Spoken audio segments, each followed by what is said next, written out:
Okay, these notes go in your PBS course file. These are notes on macromolecules. There are several inserts that go along with these notes. Okay, macromolecules are also known as biomolecules. We've already used the word monomer, but this is a good review.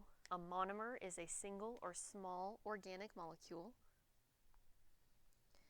Polymers are large molecules created by the bonding of monomers.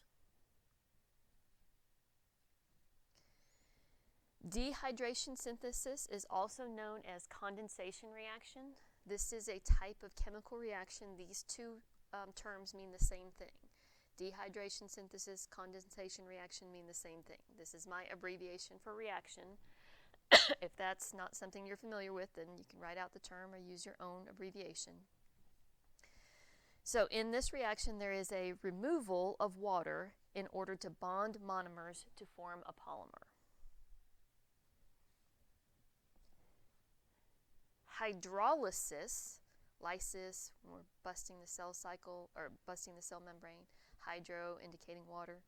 Hydrolysis is when we add water to break a bond or break down polymers.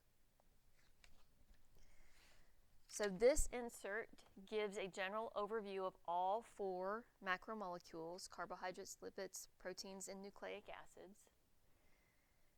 It's showing you the dehydration reaction where we have a monomer, or well, two monomers that are bonded together to form a disaccharide. It's showing you how dehydration synthesis is bonding fatty acids to form glycerol and to create our triglyceride.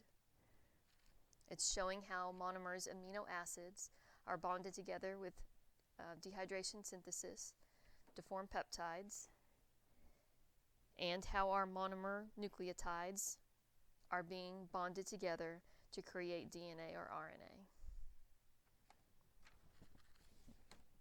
All right, so information on nucleic acids. I have my nucleic acid specific taped in so that I can see underneath it. I've got the heading on the side so it's easy to find, easy to see where the information on nucleic acids is at. Okay. The monomer of a nucleic acid is a nucleotide. For nucleic acids, the common elements are CHONP. Carbon, hydrogen, oxygen, nitrogen, and phosphorus. The bond, the dehydration synthesis bond that bonds the monomers together is called a phosphodiester linkage. The function of nucleic acids is to store and transmit hereditary information. So our monomer nucleotide we know is a 5-carbon sugar, phosphate group, and a nitrogen base. So some examples of nucleic acids. RNA and DNA are nucleic acids. RNA is a single strand, and it contains adenine, uracil, cytosine, and guanine. DNA is a double strand. The strand is anti-parallel, so one strand is 5' to 3', the other one's 3' to 5', and it has adenine, thymine, cytosine, and guanine. And for RNA, some types of RNA is messenger RNA, transfer RNA, ribosomal RNA, siRNA, and we'll look at those a little bit more in detail when we're looking at protein synthesis. All right, next I have lipids. So I have my insert specific for lipids. I have the title, the heading off to the side so I can see and easily find where my information on lipids is. And I have it taped in so I can see underneath. Lipids do not have monomers or polymers. They're just molecules. The elements common for lipids: carbon, hydrogen, and oxygen. The bond in the dehydration synthesis reactions that bonds them together, that's called an ester linkage. The function of lipids is energy storage, protection, insulation. Lipids are a component of cell membranes, the phospholipids, and lipids are also a component of hormones. So some examples of lipids. Phospholipid from our cell membrane. Kind of got our little jellyfish-looking structure there. Our hydrophilic head, our hydrophobic tails. Glycerol and fatty acid chains for a saturated fat where they're all straight. A glycerol and fatty acid chains where one fatty acid chain has a double bond is an unsaturated fat.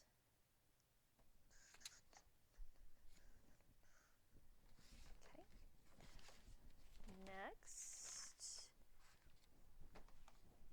proteins, and I've got this whole page as proteins because there's lots of information for proteins. Proteins are important. I have my little folder or my insert specific for proteins so that I can see underneath. The monomer of a protein is an amino acid.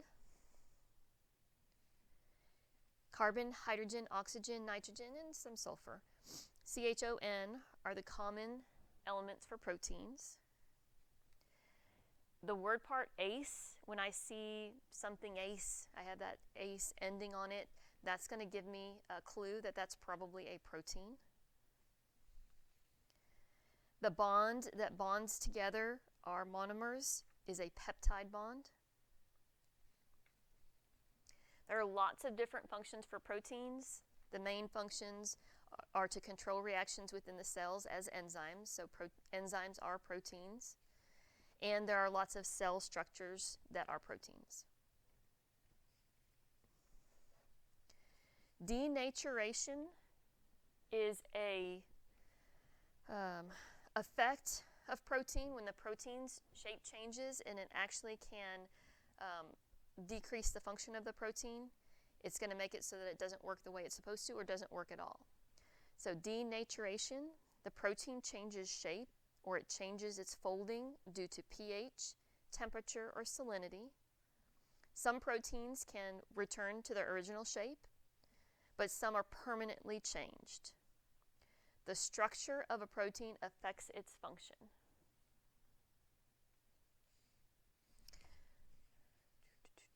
Okay, so our monomer is an amino acid, and there are a total of 20 different amino acids. When you look at a monomer, an amino acid for a protein, we have a central carbon, we have an R group or a variable group, we have an NH2, an amine group or an amino group, and we have a COOH carboxyl group, and then the other bond is a hydrogen bond. So all amino acids have this general structure. They all have NH2COOH, a hydrogen bonded, and a variable group, an R group. What makes the 20 different, what makes them different is this R group. There's a different variable group on each amino acid, and that's what makes them different. So if you're trying to identify molecules, when you look at them and if you see the amine and the carboxyl group, then that's going to tell you that that's most likely a protein that you've got there. The R groups vary in whether they're hydrophilic or hydrophobic, if they have a charge, things like that, and that allows them to fold in different ways. The type of bond between the monomers is called a peptide bond. So this would be a polypeptide chain. I have several monomers that are building a protein. Where the dehydration synthesis has occurred, the water's been kicked out, but I still have my amine group and my carboxyl group on the ends because there's nothing bonded to it. Proteins can be one or more polypeptide chains. So we can have one or more peptide chains that are interacting with each other. All right. And finally, we have carbohydrates. And so my insert for my carbohydrates, I made it so I can see underneath. I've made a few notes to this as to the different types of carbohydrates. So cellulose is a structural material in plants. Starch is energy storage in plants. Glycogen is energy storage in animals. And chitin is the component of the exoskeleton in insects and other arthropods. So that's the hard outer shell, chitin. All right, Carbohydrates.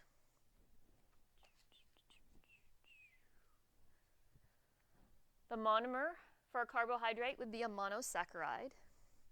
Disaccharide, di means two, so I've got two bonded together. Poly means many, so I have a polymer. I have many carbohydrates, monomers bonded together. The important monosaccharides, we have 6 carbon sugars and 5 carbon sugars. The 5 carbon sugars, ribose and deoxyribose. Those things are important in our nucleotides. They are part of our DNA and RNA. And the most common 6 carbon sugars, glucose, fructose, and galactose. Glucose is one that's very important to us because it's the carbohydrate, the sugar that provides our energy. Disaccharides, maltose, sucrose, and lactose. Each of these has a glucose bonded to another monosaccharide sugar to form those disaccharides. So glucose, or maltose is 2 glucose bonded together. Sucrose is a glucose and a fructose. Lactose is a glucose and a galactose. And then polysaccharides. So you have many monosaccharides bonded together. You come up with this cellulose, starch, and glycogen that we saw on the insert. Common elements for carbohydrates, carbon, hydrogen, and oxygen. That's the exact same as the lipids. The difference is that lipids don't form polymers. Looking at a lipid can have lots and lots and lots of carbons, and there'll be a long carbon chain. Whereas our carbohydrates, we're going to see a 5 carbon, 6 carbon monomers. That's going to be our indication that we have a carbohydrate rather than a lipid. So ACE, word ending ACE, indicated to me that would be a good clue that I have a protein. When I see OS, that's a good indication that I'm going to have a carbohydrate. So glucose, fructose, that OS tells me carbohydrate. The function of carbohydrates is mainly for energy. This is where we get most of our energy from to create ATP for our cellular activities. But we can also store energy, animals in the form of glycogen.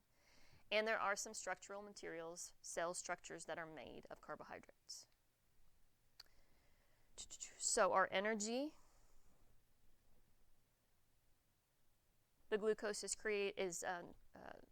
turned into or is used to form ATP.